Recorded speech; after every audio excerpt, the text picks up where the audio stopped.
그녀는 미래를 본 대가로 사라졌습니다. 예언은 단 한 줄. 한반도에서 검은 불꽃이 피어난다. 아무도 믿지 않았습니다. 하지만 지금 그 불꽃은 우리 발밑에서 타오르고 있습니다. 다음 영상을 놓치지 않으려면 지금 구독과 좋아요를 눌러두세요. 한반도에서 검은 불꽃이 피어오른다. 나는 처음 그 말을 들었을 때 그저 신비주의에 빠진 음모론 정도로 생각했다. 한반도에서 검은 불꽃이 피어오른다. 그 말은 일본의 한 무녀가 남긴 짧은 예언이었다. 하지만 이상하게도 그 말은 내 머릿속을 계속 떠돌았다. 검은 불꽃, 그것은 단순한 불길함이 아니라 무언가 근본적인 변화의 징조처럼 느껴졌다. 그 무녀는 이름조차 남기지 않았다. 단지 일본 교토의 한 시골 신사에 머물며 조용히 기도를 올리던 중 붉은 저녁, 어둠에서 불꽃이 솟는 환시를 보았다고 한다. 그 환시는 한반도 지형 위에서 시작되었고 화염은 검은 연기를 내뿜으며 하늘로 솟구쳤다. 주변 사람들은 그녀의 말을 믿지 않았다. 하지만 그녀는 덧붙였다. 그 불꽃은 단죄이며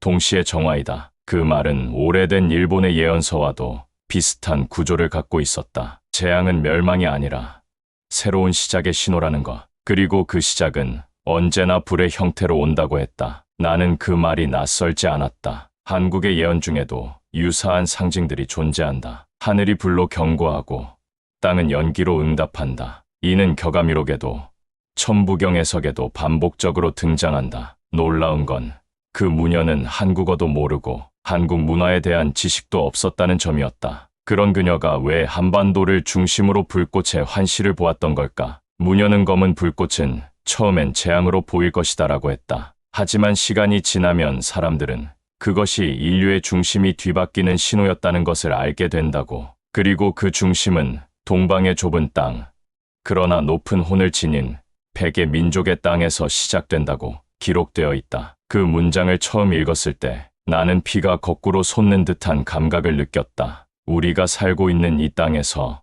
그토록 거대한 변화가 시작될 수 있다는 암시였다. 검은 불꽃은 단순한 자연재해가 아닐 수도 있다. 정치적 붕괴, 사회 시스템의 마비, 정체성의 혼란, 혹은 전혀 예상치 못한 외부의 충격일 수도 있다. 하지만 중요한 건 그것이 타오른다는 것, 즉 무너지는 것이 아니라 불씨가 되어 확산된다는 상징이다. 무녀는 말을 아꼈다고 한다. 예언 후 단 3일 만에 그녀는 신사에서 자취를 감췄다. 아무 흔적도 설명도 남기지 않고 그녀를 봤다는 마지막 사람은 이렇게 말했다. 그녀는 울고 있었다. 그리고 말했다. 그 불꽃은 고통 속에서 피어난다. 그러나 반드시 의미가 있다. 그 말이 이상하게 마음에 남았다. 그녀가 본 불꽃은 우리를 태우는 것이 아니라 우리를 다시 일으키는 불꽃이었는지도 모른다. 그리고 나는 생각했다. 혹시 지금 우리가 겪는 이 모든 혼란과 불안, 분열과 침묵, 그게 바로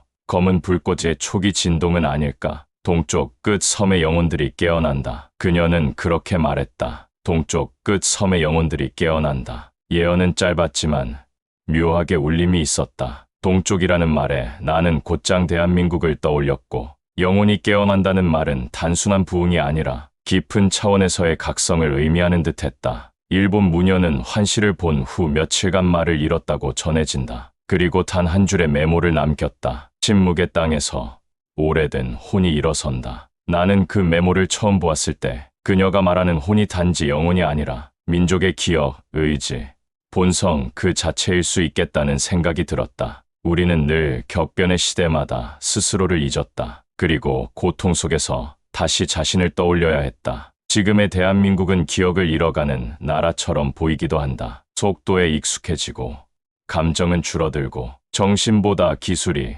사람보다 시스템이 우선시되는 사회. 그 속에서 무언가는 분명히 사라져가고 있었다. 바로 우리가 누구였는가에 대한 감각. 무녀는 이렇게도 말했다. 가장 깊은 어둠에 빠졌을 때 사람들은 다시 불을 찾는다. 그리고 그 불은 바깥이 아니라 안에 있다. 나는 그 말을 곱씹었다. 그리고 최근 일어난 수많은 사회적 움직임들을 떠올렸다. 기후 위기를 외치는 청년들, 억압된 기억을 찾아 나서는 사람들, 잊힌 전통을 복원하고자 하는 흐름들. 이 모두가 단지 유행이나 반발이 아니라 어쩌면 그 무녀가 말한 영혼의 각성의 시작이 아닐까. 한국은 오랫동안 경제 성장의 상징으로 불려왔다. 그러나 그 빠른 성장 뒤엔 치유되지 못한 아픔들이 쌓여 있다. 분단, 외세, 산업화의 그늘, 경쟁 사회의 상처들. 무녀는 그것들을 지하에 묻힌 영혼의 무덤이라 표현했다. 그리고 예언은 이렇게 이어졌다. 그 무덤이 열리면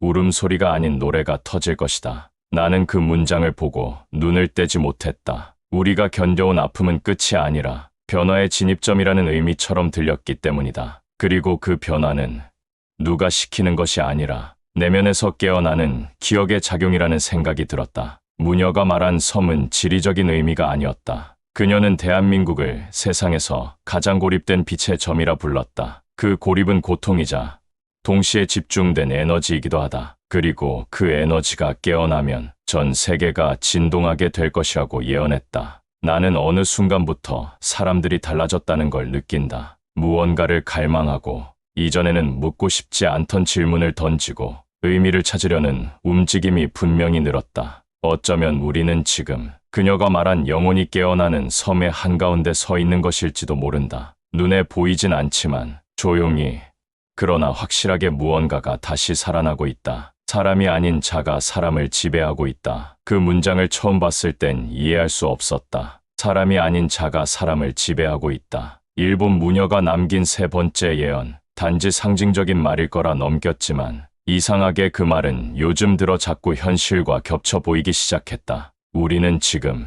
무언가를 판단하거나 결정할 때 스스로 생각하기보다 기계가 던져주는 결과를 따르는 시대에 살고 있다. 검색창이 우리의 호기심을 대신하고 알고리즘이 우리의 취향을 조정하며 인공지능이 우리 삶의 방향까지 설계한다. 나는 문득 이 모든 시스템 속에서 내가 정말 나로 살아가고 있는가라는 낯선 질문을 던지게 됐다. 무녀는 이렇게 썼다. 말을 가장 많이 하는 자는 사람이 아니며 진실은 말보다 무게로 다가온다. 그녀가 본 환시는 사람들이 웃고 떠들며 정보를 쏟아내는 세상이었지만 그 중심엔 무표정한 기계의 눈이 있었다고 한다. 그 눈은 판단하지도 공감하지도 않았다. 그저 모으고 계산하고 분류할 뿐이었다. 그리고 사람들은 그 숫자와 반응 속에 자신의 존재 이유를 묶여가고 있었다. 나는 요즘 세상이 그 모습과 너무 닮았다고 느낀다. 유튜브 알고리즘,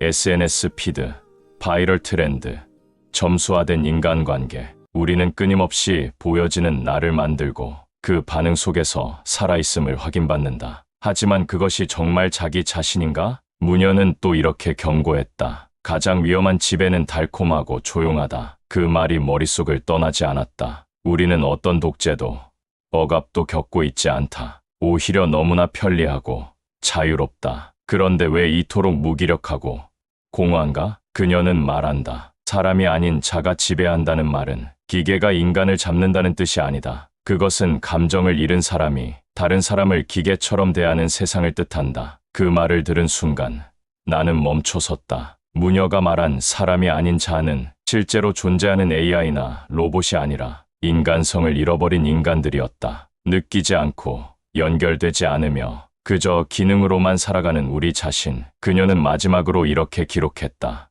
눈을 가진 자는 많지만 보는 자는 없다. 귀를 가진 자는 많지만 듣는 자는 없다. 우리는 점점 사람의 껍질을 쓴 기계가 되어가고 있는 건 아닐까? 바로 그것이 그녀가 경고한 사람이 아닌 자의 지배라는 예언의 본질이었는지도 모른다. 하지만 무녀는 끝에 희망도 남겼다. 진짜 사람은 맨 처음 느끼는 자다. 그가 다시 깨어날 때 모든 통제는 끊어진다. 이 말은 마치 질문처럼 들린다. 당신은 아직 느낄 수 있는 사람인가? 아니면 어느새 기능만 남은 반응하는 존재로 살아가고 있는가? 물 위에 세운 성은 무너진다. 그녀의 예언은 마치 한 편의 시 같았다. 짧고 단호하면서도 해석이 열려 있었다. 물 위에 세운 성은 무너진다. 나는 처음 이 문장을 읽었을 때 단순한 자연재해의 경고라고 생각했다. 하지만 시간이 흐를수록 이 말은 물리적인 붕괴, 그 이상의 경고처럼 느껴지기 시작했다. 한국의 수도, 서울. 한강을 중심으로 발전한 이 도시는 불과 몇십 년 만에 세계적 규모의 도시로 성장했다. 하지만 모든 것이 너무 빨랐다. 너무 많이, 너무 높이, 너무 촘촘하게 쌓아 올렸다. 나는 문득 무녀의 말이 서울을 향한 상징적 경고처럼 느껴졌다. 그녀는 한 기록에서 이렇게 말했다. 물이 잔잔할수록 사람은 잊는다. 그러나 물은 기억한다. 쌓인 기억이 넘칠 때 성은 제자리로 돌아간다. 그녀의 물은 한강만을 뜻하지 않는다. 그건 흐르고 쌓이는 감정, 억눌린 기억, 그리고 집단 무의식의 깊은 층이기도 하다. 우리는 그것을 무시하고 그 위에 거대한 건물, 빽빽한 삶, 빠른 경제를 올려버렸다. 서울은 지금 세계적인 기술과 자본이 집약된 도시다. 그러나 동시에 집안은 침하하고 도로는 꺼지고 장마 한 번이면 도시 일부가 물에 잠긴다. 물은 이미 우리 아래에서 꿈틀대고 있다. 무녀는 이렇게도 말했다. 물이 성을 무너뜨리는 날, 사람들은 높이 쌓은 것이 가장 약한 것임을 알게 된다. 나는 그 말을 들으며 요즘의 부동산 광풍, 경쟁, 팽창하는 도시를 떠올렸다. 우리는 위로 쌓는 데만 집중했고 아래는 단단한지, 물은 고요한지 확인하지 않았다. 이 예언은 단지 건축적 의미만이 아니다. 물 위에 세운 성은 불안정한 기반 위에 올린 사회 전체를 뜻할 수도 있다. 기술에 기대고 감정은 억누르고 공동체보다 효율을 택한 구조. 그 성은 언젠가 균열을 시작하게 되어 있다. 무녀는 덧붙였다. 물이 길을 잃을 때 땅은 지도를 잃는다. 이 말은 마치 도시의 길이, 사람의 관계, 사회의 방향성이 모두 기억을 잃고 표류한다는 경고처럼 들린다. 나는 지금도 서울을 걷는다. 정확히는 물 위에 세워진 이 거대한 구조물 위를. 하지만 이제는 질문이 생겼다. 이 도시는 우리가 정말 신뢰할 수 있는 터 위에 세운 것인가? 아니면 우리가 외면해온 심연 위의 환상인가? 무녀는 마지막에 이런 문장을 남겼다고 전해진다. 성은 다시 지어야 한다. 단단한 땅 위에 기억과 공감으로 지어야 한다. 그 말은 우리에게 남긴 미래의 청사진일지도 모른다. 파괴의 예언이 아닌 다시 세움에 대한 암시. 우리는 무엇을 허물고 무엇으로 다시 지을지를 스스로 물어야 한다. 신의 검이 동쪽 하늘을 가른다. 그녀의 예언 중 가장 강렬했던 한 문장이 있다. 신의 검이 동쪽 하늘을 가른다. 짧고 단호했으며 듣는 순간 소름이 끼쳤다. 검은 언제나 두 가지를 상징한다. 심판이자 분리, 파괴이자 새로운 시작. 나는 이 예언을 처음 봤을 때 자연스럽게 한반도의 동쪽 하늘, 즉 동해와 일본 열도를 향한 방향을 떠올렸다. 그 무녀는 왜 하필 신의 검이 동쪽 하늘을 가른다고 말했을까? 그리고 그 검은 정말 하늘에서 떨어지는 번개일까? 아니면 사람의 손에 쥐어진 무기일까? 무녀는 예언서에 이렇게 적었다. 검은 빛을 내며 수직으로 떨어지고 그 후 바람이 뒤집힌다. 수직으로 떨어지는 검,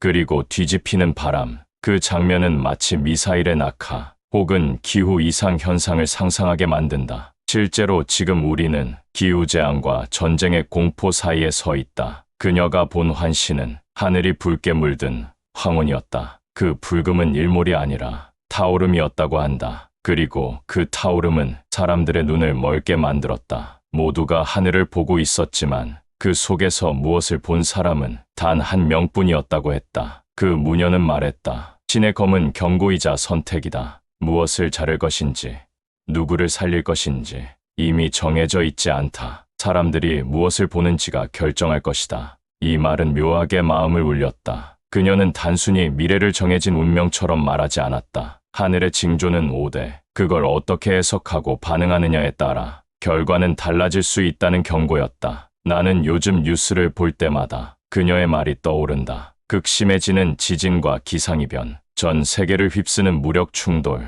그리고 조용히 확대되는 신형 무기들. 모든 건 검이 하늘을 가르기 직전의 진동처럼 느껴진다. 우리는 아직 무사히 지나간다는 착각 속에 있지만 무녀는 그렇게 말하지 않았다. 그녀는 또 이런 말을 남겼다. 검은 하늘을 가르고 지나간다. 그러나 찢어진 하늘 아래엔 누군가가 일어선다. 찢어진 하늘, 그건 단지 물리적 사건이 아니라 의식의 전환, 세계관의 붕괴, 그리고 새로운 시대의 출현을 의미할 수도 있다. 무녀의 마지막 문장은 더욱 강렬했다. 검은 파괴의 끝에 빛은 칼날보다 더 날카롭게 들어올 것이다. 결국 이 예언은 공포로 끝나지 않는다. 파괴를 뚫고 들어오는 의식의 빛, 깨어남의 순간을 암시한다. 우리는 지금 그 찰나의 전환점에 서 있는지도 모른다. 검이 올 수도 있고 오지 않을 수도 있다. 그건 우리가 지금 무엇을 보고 있는가, 어디에 눈을 돌리고 있는가에 달렸다. 무녀.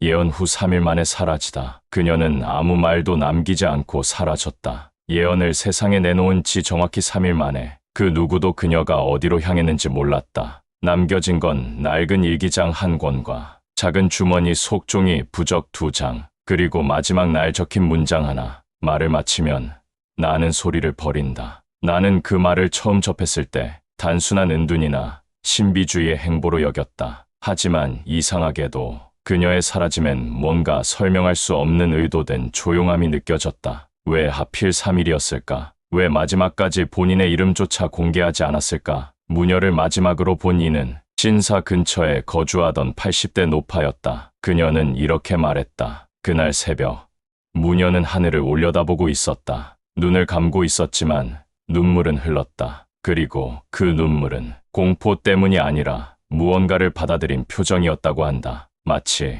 이미 다 알고 있었던 사람처럼. 나는 그 장면이 계속 머릿속을 맴돌았다. 예언을 전하고 사라진 인물, 실존했지만 기록은 거의 남지 않았고, 말은 했지만 설명은 남기지 않았다. 그녀의 사라짐은 단순한 실종이 아니라 행위 자체가 메시지처럼 느껴졌다. 그녀가 남긴 마지막 기록 중 이런 문장이 있다. 말을 전한 자는 물러난다. 이제 해석은 살아있는 자의 몫이다. 그 순간 깨달았다. 그녀는 예언을 절대 해답으로 여기지 않았다. 오히려 질문을 던지고 그 질문을 각자에게 남기기 위해 사라진 것이다. 요즘 유튜브 댓글창을 보면 사람들은 늘 묻는다. 이건 진짜인가요? 무녀는 왜 사라졌나요? 정부나 종교 단체가 개입한 건 아닐까요? 심지어 무녀는 인간이 아니었다는 주장까지 올라온다. 그러나 나는 이 모든 질문보다 더 본질적인 하나의 문장이 우리 모두를 향해 던져졌다고 느낀다. 그녀가 사라진 건 우리가 깨어나야 하기 때문이라는 문장. 그녀가 떠난 자리엔 아무것도 남지 않았다. 하지만 이상하게도 그 부재는 점점 더 많은 사람들을 끌어당기고 있다. 말이 사라진 자리를 해석과 상상, 각성의 열기로 채우고 있는 것이다. 무녀는 존재로서의 힘이 아니라 소멸을 통해 더욱 선명해진 인물이 되었다. 그리고 나는 지금 그녀가 마지막으로 머물렀던 그 신사 앞에 서 있다. 낡은 기와장 사이로 바람이 스쳐가고 문득 내 손에 들려있던 그녀의 마지막 문장이 떠오른다. 나는 사라지지만 내가 본 것들은 너희 안에서 계속 보일 것이다. 그녀는 사라졌지만 그녀가 던진 말은 우리 모두의 삶 안에 살아남은 예언이 되었다. 당신들은 기억나지 않는 것을 되찾게 될 것이다. 그녀가 남긴 마지막 문장은 마치 우리 모두를 향한 가장 깊은 질문처럼 느껴졌다. 당신들은 기억나지 않는 것을 되찾게 될 것이다. 나는 그 문장을 처음 읽었을 때 이게 무슨 뜻인지 알 수 없었다. 그러나 시간이 지나며 그 문장은 생각이 아닌 감정의 언어로 다가오기 시작했다. 잊었다고 생각한 기억, 잃어버렸다고 확신했던 정체성. 그런데 어느 날 어떤 장면이나 냄새, 노래 하나에 문득 마음 깊은 곳에서 아, 이거였지 하는 감각이 일어난 적이 있는가? 그녀가 말한 기억나지 않는 것이란 개인의 과거가 아니라 민족 전체가 잊은 본질에 대한 이야기처럼 느껴졌다. 우리는 누구인가? 한반도라는 땅에 태어나 분단을 겪고 산업화와 민주화를 지나 지금은 전 세계가 주목하는 기술 국가가 되었다. 그러나 그 화려한 발전 뒤에 우리는 점점 자기 자신을 잊어가고 있지 않은가? 무녀는 예언서에 이렇게 적었다. 잊은 자는 강해질 수 있으나 깊어지지 못한다. 깊어지지 못한 자는 오래가지 못한다. 그녀는 끊임없이 기억과 깊이를 연결지었다. 그 기억은 역사책에 있는 것이 아니라 몸과 감정, 공동체의 결속 속에 흐르는 말로 설명되지 않는 정체성이었다. 나는 어느 날 우연히 전통올레를 촬영한 다큐멘터리를 봤다. 그 속에 노인들이 말없이 절을 하고 북소리와 함께 아이들이 따라 웃는 장면을 보며 이상하게 눈물이 났다. 그건 단지 문화 보존이 아니었다. 우리가 몰랐던 무언가를, 사실은 우리 모두 알고 있었던 감각을 잠시 되찾은 순간이었다. 무녀는 예언 속에 이런 문장을 남겼다. 잊은 기억은 죽지 않는다. 그저 침묵 속에 숨어 있다. 그리고 부르면 반드시 응답한다. 나는 이 말을 믿기로 했다. 우리가 잊었다고 생각하는 혼, 길을 잃은 정체성, 속도를 좇느라 뒤에 두고 온 감정들, 그 모든 것들이 아직 살아있고 우리가 되찾기를 기다리고 있다는 사실을. 그녀는 단순히 미래를 말하지 않았다. 미래를 맞이할 우리의 상태를 이야기했다. 우리가 무엇을 되찾아야 하는지, 어떤 뿌리 위에 다시 서야 하는지, 그리고 그 뿌리는 새로 만드는 것이 아니라 잊은 줄 알았던 것에서 다시 깨어나는 것이다. 마지막 예언을 남기고 그녀는 사라졌다. 그러나 나는 안다. 그녀가 정말 말하고 싶었던 건 한 줄의 문장보다 더 넓은 것이었다. 지금 당신이 찾고 있는 것, 사실은 당신 안에 이미 있다. 지금 이 순간에도 우리는 되찾고 있다. 누구였는지, 왜 살아가는지, 그리고 어디로 가야 하는지를. 그녀의 말은 끝나지 않았다. 우리가 기억해내는 그 순간까지 우리는 예언을 들은 것이 아니라 잊고 있던 질문을 다시 떠올린 것일지도 모릅니다. 검은 불꽃, 깨어나는 영혼, 이 모든 건 먼 이야기가 아니라 지금 우리 안에서 흔들리고 있는 것들입니다. 당신은 어떤 순간에 무언가 기억났다고 느껴본 적 있나요? 여러분의 잊고 있던 감각을 댓글로 들려주세요. 이 영상은 당신의 기억으로 완성됩니다.